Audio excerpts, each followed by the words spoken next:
Look who's sleeping comfy tonight. And with the new Minky Couture blanket from my mom for Christmas, which, oh my gosh, it is so soft. It's almost as heavy as a weighted blanket because of the expensive materials in it. Oh man, I love it.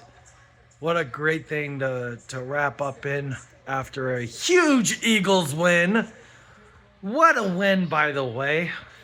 And if any of you try to say that game didn't mean anything to the Bills, what are you talking about? They're going for the contention for their division still.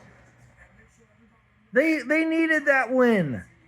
They didn't know that the Patriots had won their game.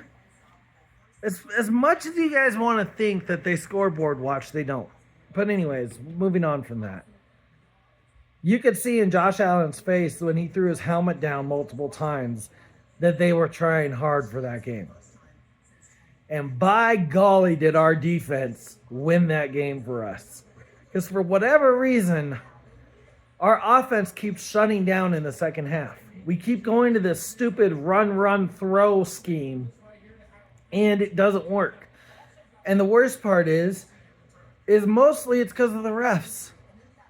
Devontae Smith caught that ball. The back of his hand touched the ground, not the ball. He caught that ball. That was a horrible overturn. And the one where Devontae Smith went up to get it on 3rd and 10, he was shoved, or 3rd and 12. He was shoved midair before the ball got there. Where's the refs? They call a guy's backhand draping across the jersey an offensive or a defensive hold, and then they call a slight little tug of the collar a defensive pass interference, but then on us, they don't call that for us? That's bull crap. But with all of that said, going against the number one team of the last 5 years offensively in the AFC, the number one record in the last 5 years in the AFC, in that team's house, in pouring rain, and we came away with a win, that feels good. Game ball, the entire defense except for Adoree Jackson and Marcus Epps. It's a shutout if it's not for them. Marcus Epps and Adoree Jackson, I hope this is their last year on this team. I know Adoree's only been here a year. Still, he needs to be gone. He just needs to be gone. This guy is just a waste of space.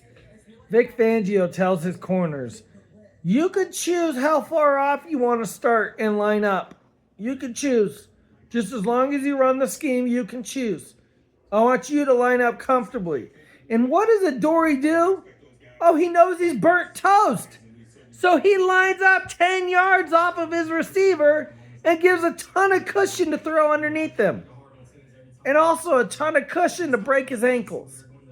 Adoree Jackson gave up so much garbage third down conversions on that game.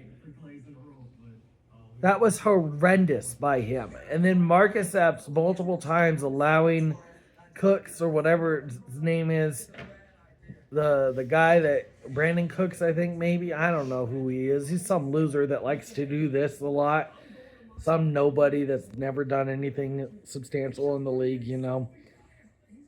He allowed him to go up 40-yard passes in front of him instead of swatting it down. Like, how? Oh, man, what terrible, terrible coverage. Terrible. I mean, freaking Adoree Jackson gives up bigger windows than the size of my forehead. You know how hard that is to do? Look at this thing. It's huge.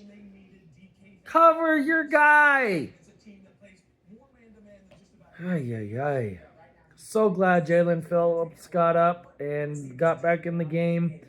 So glad Saquon got back up and back in the game. Those were some scary ones. That's why Fred Johnson needs to get off our team and go somewhere else, and Lane Johnson needs to come back, because what a boneheaded mistake to run into your own amazingly elite running back. Who does that? Anyways, back to the positive things. Jalen Hurts, he had a few overthrows, and not really though, because it was mostly it went through the guy's hands on those third down throws. Jalen Hurts played an overall well game. Yes, the stats are low, but it's a pouring rain game. His stats are going to be low. I think Allen had less than 200 yards. Like, that's just how rainy games go. It's just that's a fact. So Jalen Hurts had a really good game. And as for how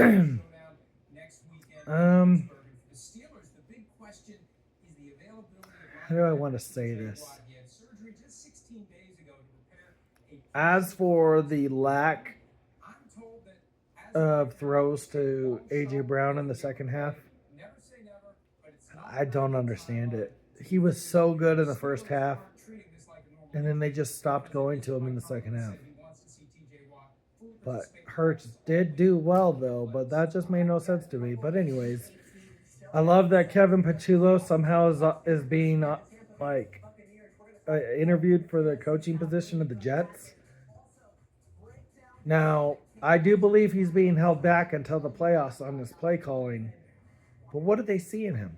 There's a reason why the Jets are the Jets. Because they keep going after these cruddy coaches. And Patullo has done nothing to show that he's not a cruddy coach. I hope he ends up showing it one day in the playoffs.